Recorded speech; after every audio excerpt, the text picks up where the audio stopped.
वो है शराब। सरकार पिलाती है जो, वह क्यों पिलाती है? यदि आप में बुद्धि आ गई तो आप उनको वोट नहीं देंगे।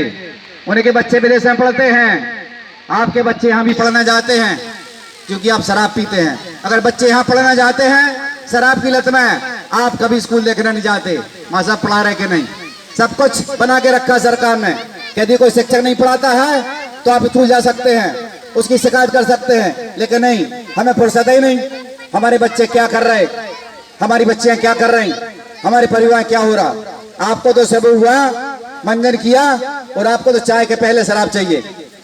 उस जहर सोच के जरा, कहते हैं इस शरीर का यदि हम एक रोम नहीं बना सकते हैं तो हमें अपने हाथ से अपने शरीर के बिगाड़ने का क्या अधिकार है? यह तो ईश्वर के ऊपर है, उसे कब तक आपको जीवन देना है, तब आपका क्या है, एक गति वह विधि के विधान में लिखी हुई है। लेकिन हम अपने हाथों अपने शरीर को नष्ट करें। अगर आप भूत योनि में जाना ही चाहते हैं तो भैया पिए और जल्दी करें, क्योंकि इस गांव का भी उद्धार हो। मैं सभी से निवेदन करना चाहता हूं कि शराब जैसी बुराई को, और भी अन्य नशे हैं। गांजा पीने वाला क्या करता है? गांजा पिया मस्त डरा है, ना किसी को गाली गलौज करता ना कुछ करता। भांग वाला क्या करता? सो जाता है। लेकिन शराब ऐसी चीज है कि वह पी के कभी घर में नहीं सोता।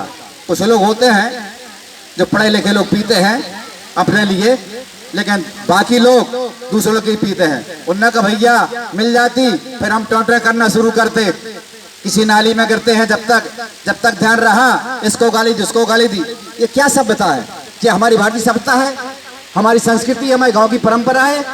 अरे जिन बुजुर्गों के सामने हम नस्तक में होकर करते थे, जूता पहने होते तो लगता है या हमारे दादा या गांव के दीवान या गांव के मालिक खड़े हैं, जूता पहना जाए ना जाए। उनके सामने हम शराब पी के हम उनके साथ बदतमीजी करें, यह भी तो ध्यान नहीं रहता है। आप विश्वास नहीं करेंगे, हम लोग यहाँ बोलने खड़े हैं, घंटों बोलते रहेंगे। हम लोग भी मंच पे खड़े होने में टकराते थे। और शराब बहुत कम लोग होंगे जो शुरू से नहीं पीते होंगे, लेकिन सभी ने उसका स्वाद लिया है। लेकिन जो स्वाद आज हम लोगों को मिला है, उसकी गहराई तक शायद तुम पहुंच जाओगे तो तुम्हारे पांव के नीचे की जमीन खिसक जाएगी।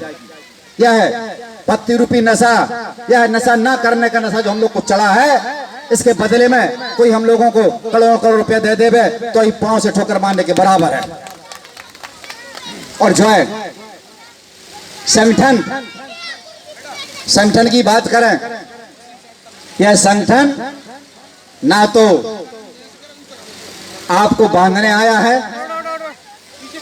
और ना आपको बिगाड़ने आया है। संगठन एक मर्यादा सिखाने आया है, मानवता क्या होती है। संगठन का काम है कि तुम केवल मानव बन जाओ। गुरुजी नहीं कहते कि मेरे पास आओ, दूर दूर के लोग बैठे में सुने।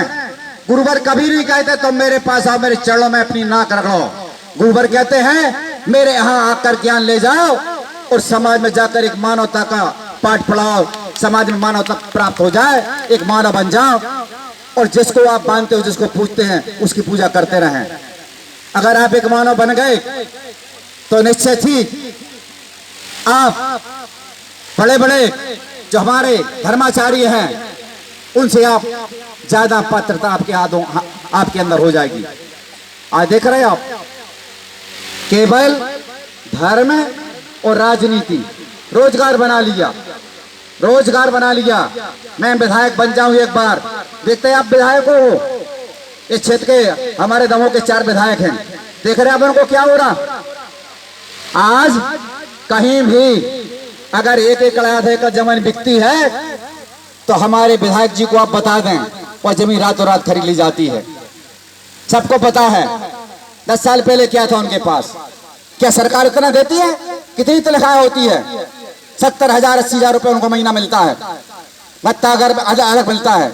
सोचिए उनको आना जाना होता है, क्या इतना मिलता है कि 20 एकड़ जमीन खरीद लें, फैक्ट्री लग जाए, वेयर हाउस बन जाए।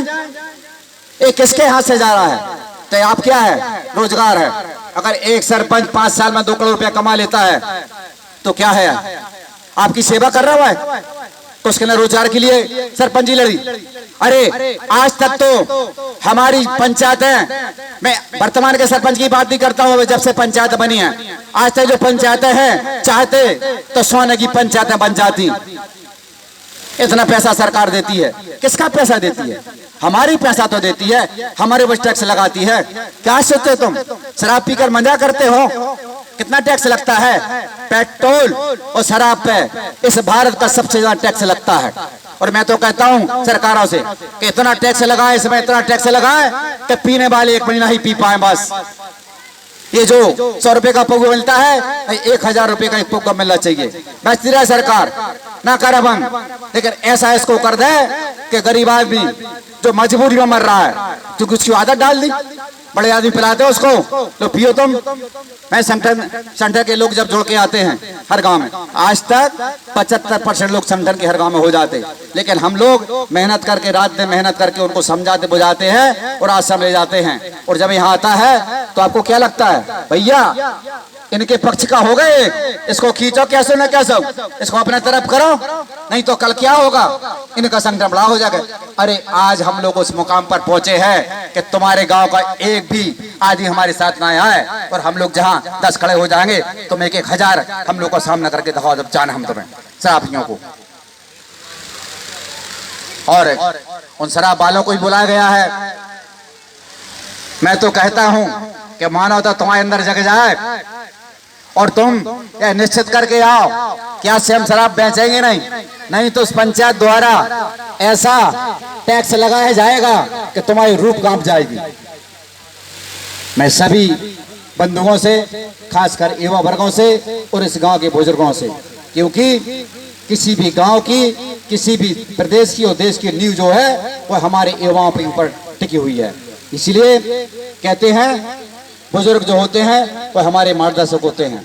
जो यहाँ के बुजुर्ग हैं वह युवाओं को आज भी मार्गदर्शन दें, उन्हें समझाएं कि बेटा शराब पीने से आपका घर बर्बाद होगा, आपका नाम बर्बाद होगा, समाज में आपकी इज्जत खराब होगी। इसलिए ऐसा काम ना करें जिससे आपका नाम खराब हो और परिवार का नाम खराब हो। बड़े बड़े समाज के, लोधी समाज के बड़े बड़े मठ ढह गए हैं, बड़े बड़े दीवान द्वान साहब आज सड़कों पर आ गए हैं। किस कारण से?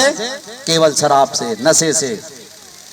मैं उनका नाम नहीं लेना चाहता हूं क्योंकि ये कहना यहाँ से उचित नहीं होगा, लेकिन जो यहाँ लोग बैठे हैं समाज के लोग, उनको पता है कि आज कई तो ऐसे हैं कि रोडों पर आ गए हैं, उनके बच्चे बाहर काम करने के लिए जाने लगे हैं। किसके कारण? केवल शराब के कारण। जिनके पास हजारों 500 एकड़ जमीन हुआ करती थी, 400 200 एकड़ जमा हुआ करती थी, आज वो 4 2 एकड़ पे आ गए हैं। किसी वजह से? केवल शराब की वजह से। तो मैं सभी बंधुओं से, जाति सही बंधुओं से, और यहाँ जो लोग आए हैं, हमारे एक भाई ने, अहरवाल समाज के भाई यहाँ बोला, भाई मेरा तो हृदय कांप गया।